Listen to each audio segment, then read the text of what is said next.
before, which prompted the National Weather Service to issue that tornado warning. There's certainly no doubt that we have rotation in this particular storm. In fact, if I use my drawing tool, where there's areas of red, that is, you got movement like this. Where there's areas of green, it's kind of moving around like this, and that is that rotation. That's that counterclockwise spin. And the stronger the storm and the bigger the tornado, if there is one, of course, actually on the ground. I'm still awaiting some confirmation for that tornado. In fact, as we sit there, let me load this chat back up, and I want to get an update here, so stand by with me for just a moment. I got to log this back in. It kicked me out.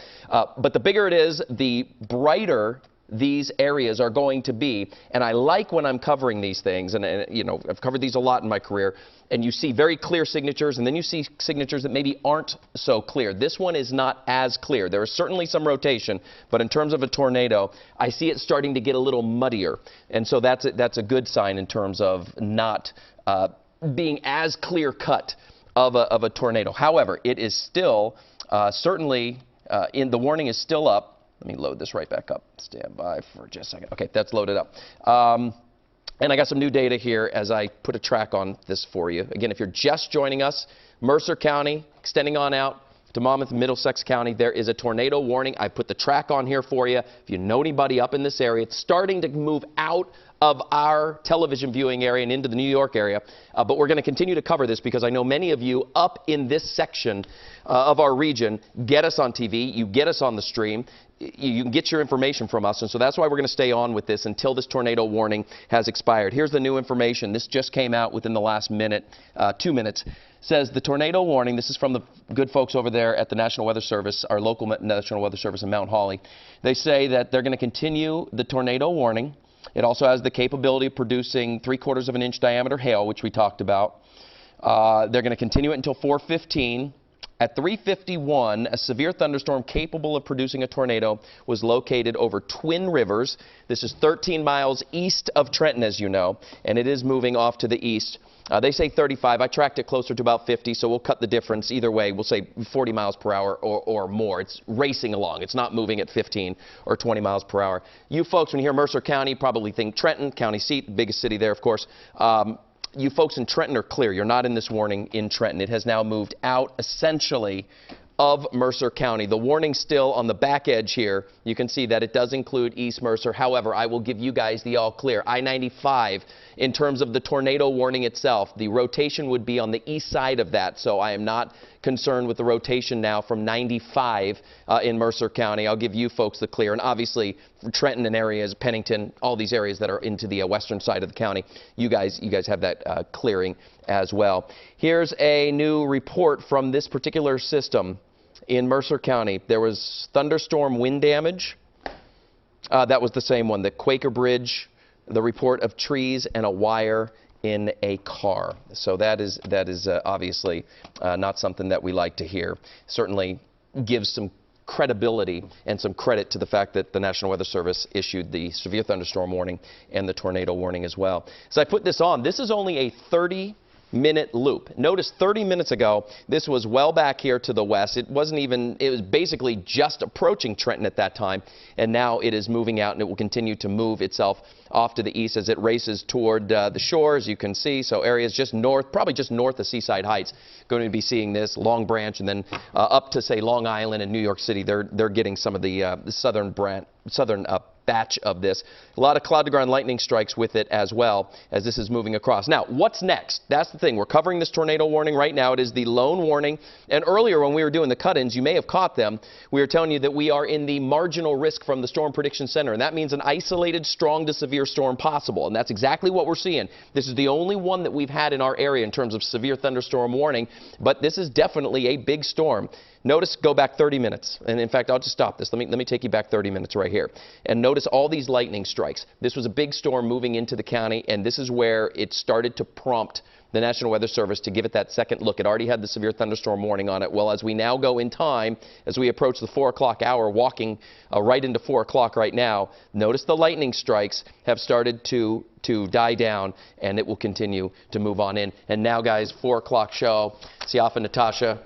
You know, it's an active day, but not across the entire region right now. Yeah, we can see just the activity there that you're talking about in Mercer County, Bill, and you're talking about wind speeds and things like that have been associated with this. Can you tell us a little bit more about what they're possibly dealing with at this point and what kind of weather may be coming after this? Exactly. Great question there. So what we're looking at, the strongest of these storms, is what we're dealing with right now. And it's really starting to move out of our viewing area and into the southern parts of the New York region. Windy conditions for everybody as we go into the evening tonight. In fact, let me show you the gusts right now. Here are the current gusts around the area. Now, these are independent of any storms. These are not directly related with thunderstorms, but you have a 37-mile-per-hour gust in Mount Pocono, 35-mile-per-hour gust in Allentown, Lancaster at 28, Wilmington at 36.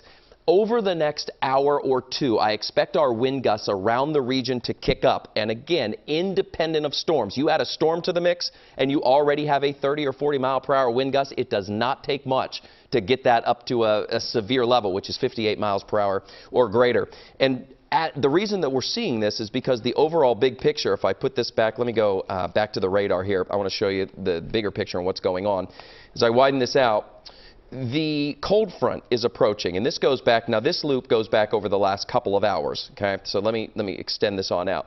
And back behind this, we still have a few lingering showers. Now, are any of these going to be strong to severe? I wouldn't anticipate it. I think a fair amount of the energy has been eaten up on the front side of this as we had that one batch move through the Philly metro around the 3 o'clock time frame or 2 o'clock time frame, and then it cut across the shore at that time. We do still have some lingering showers, though. And like I said, it doesn't take much when you have, especially if you have a thunderstorm. In fact, look at this up to the north. These are new severe thunderstorm warnings. They're not, let's see, are there severe warnings? Let's take a look. Yeah, severe thunderstorm warnings up near Scranton. Obviously, that's not our television viewing market, but it shows you that there is still enough strength in these storms, guys, to produce some stronger gusts. And that's the thing. When we look at the overall storm risk, and we were telling you about this earlier, we are still in what's called the marginal risk, and that is a 1 out of 5 on the severe scale. And what it means in simple language is it means an isolated strong or severe storm is possible. You know, it's not up in the 4 or 5 where you get widespread severe storms likely. But that's exactly what we have out there right now. It's exactly what we may see over the next probably hour or so. So we're keeping a close eye on it, and we'll continue to watch it. But that tornado warning now officially out of our area and essentially into the New York market. And another concern, or a major concern with storms such as these, is just how fast, how quickly they move into and out of an area. So you may be fine now, 10, 15, 20 minutes later, you may be find yourself in trouble, right? That's exactly right. So look at this example. Let's take Long Branch and just south on the shore, okay? So this storm out there right now, this particular storm is from these folks where it's the strongest, 15 miles. You think, okay, that's 15 miles. Well, as these things are moving, say 50 miles an hour, and we cut it across, it's going to be there in the next, 15, 20 minutes. So yeah, it comes on very quickly where you could have, like today, we had sunshine. We had the clouds and then we had sun. You might have kids out, a lot of kids getting out of school at this time, and you say, okay, well, it's fine. It's got some breezes, and then 20 minutes later, that comes knocking on your door. Notice the update just came down, and I just noticed here that the red shade is gone. National Weather Service has expired, and they canceled the tornado warning, so it's officially canceled for this region. They're keeping up the severe thunderstorm box, again, kind of out of our area as it moved out of Mercer County. But that shows you there's some stronger storms, guys. I will keep an eye on it. If we have any more warnings, whether severe or tornado, we'll jump in and let you know. As we go into the next couple of hours, things will wind down. And Bill, yeah, we're just hearing that one of our reporters, our investigative reporter, Joe Holden, his family is in West Windsor, and they actually had to get to the basement for cover during this whole event here. So that's another thing that you have to think about, too, kind of having a plan together when you hear something like a warning. Yeah, you got to take those tornado precautions, get in the center part of your house and at the bottom. And good news is that has now moved out officially. So we're going to send it back to soccer now. If any more warnings are up, we'll let you know. For now, we're going to send it on over to that.